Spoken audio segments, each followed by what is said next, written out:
During the Depression, though, as you just said, there was a lot of spending on infrastructure during that period of time. It did not take care of the unemployment. If you look at the unemployment rate during the Great Depression, it stayed relatively flat. It went up and down some, but it stayed up for a bit, and then it fell way off.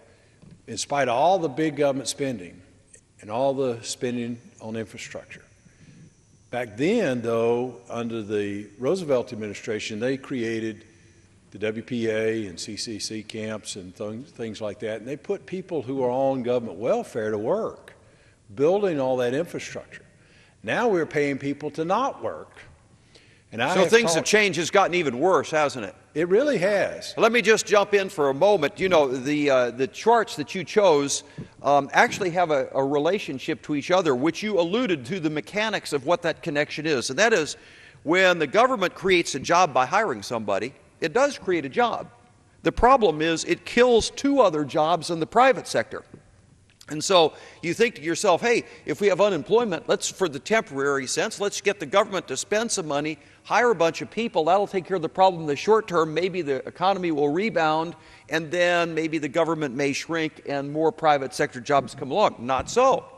What happens, in fact, is when the government creates jobs, it spends a whole lot more money, it takes money away from the private sector, and it drives the number of private jobs down. And so what you've just shown is an illustration and an example of failed economic policy.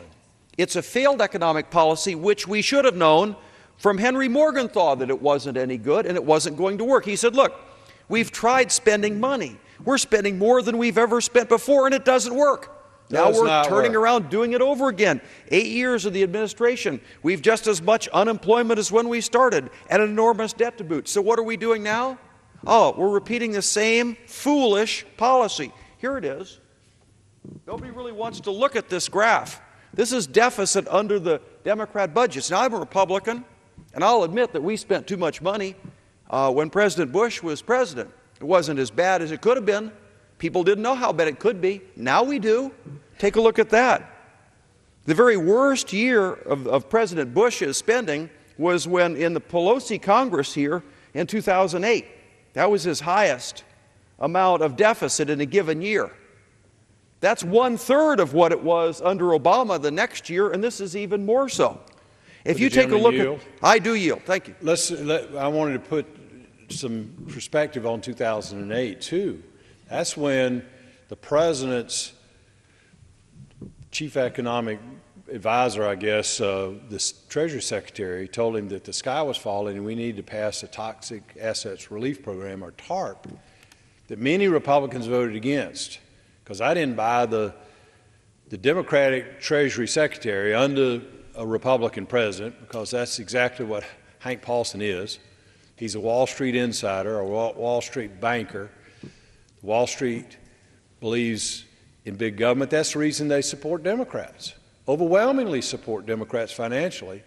But that increase in 2008 under Bush is principally because of the TARP bill that a lot of people didn't like. I did not vote for that. I argued very much against it, and I have been a strong critic of the Bush administration being big spenders. But they were pikers compared to the Pelosi Congress ever since she's been in charge, and even that is just minuscule compared to what's happened just over the last 16, 17 months. It seems to be, gentlemen, that President Bush was Ebenezer Scrooge by comparison to what we've got here. I mean, this is runaway spending.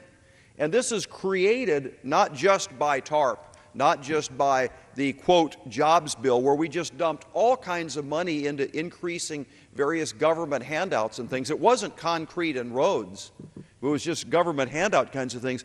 But this tremendous level of spending then creates the very problem which creates the unemployment, and it threatens our economy.